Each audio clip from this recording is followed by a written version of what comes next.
Merci beaucoup. Il y a une personne, avant que tu aies le quiz de la semaine, parce qu'après, il y a rap, tu as le quiz de la semaine. Il y a un groupe, il quoi théâtral, musical, Biaville, Trio d'Assoufa. Trio d'Assoufa, ce sont les gars qui ont vécu, les gars qui ont fait leur succès vers les années 60. Bakavuma Kabis. La plupart des gens croient que c'est vieux Balisha Koufa. Et si Abaya Koufaka, Kambi Kwazima, c'est parmi les plus riches du Congo. Contenant Sixi Balipatak. Mais laisse-moi vous montrer leur vidéo. Et puis on aura à commenter après. À vous, jamais Chokano Mr. V-Mix. We guys. I like it. On se rappellera sans doute de ses visages. Il a fait son apogée dans les années 90 dans les célèbres trios d'Assoufa. Il s'agit du comédien Abulangando qui actuellement est devenu sentinelle chez un privé dans la ville de Kikwit. Nakufate nazali. Yonani kufate. Abulangando. Conjoncture ya mboka.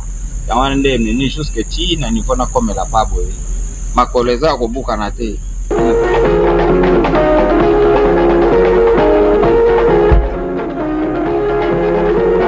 Le triste constat est qu'après les succès, bon nombre de comédiens congolais meurent pauvres ou encore cherchent toujours de l'aide en cas de maladie. Steve Bandoma, artiste et opérateur culturel, parle d'une responsabilité partagée entre le gouvernement et ses artistes.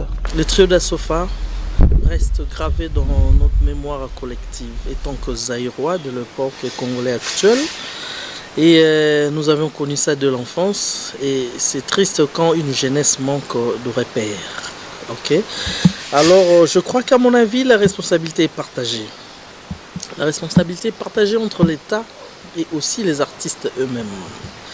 C'est pas pour rien que un homme d'État américain a dit n'attendez pas seulement que l'Amérique fasse de vous fasse quelque chose, mais que faites-vous pour l'Amérique, les États-Unis? Il en est autant pour chaque... C'est un principe sacro-saint qui répond pour chaque État. Donc on ne peut pas attendre que du Congo ou du gouvernement. C'est pourquoi beaucoup d'artistes finissent par ce genre de cri du genre « Mama Kinga Neta Ilabso Makambo ». C'est très triste. Il y a un problème de définition de bonne politique culturelle pour accompagner les artistes. C'est ce qui pose réellement problème. D'où on n'a même pas le statut d'artiste dans ce pays.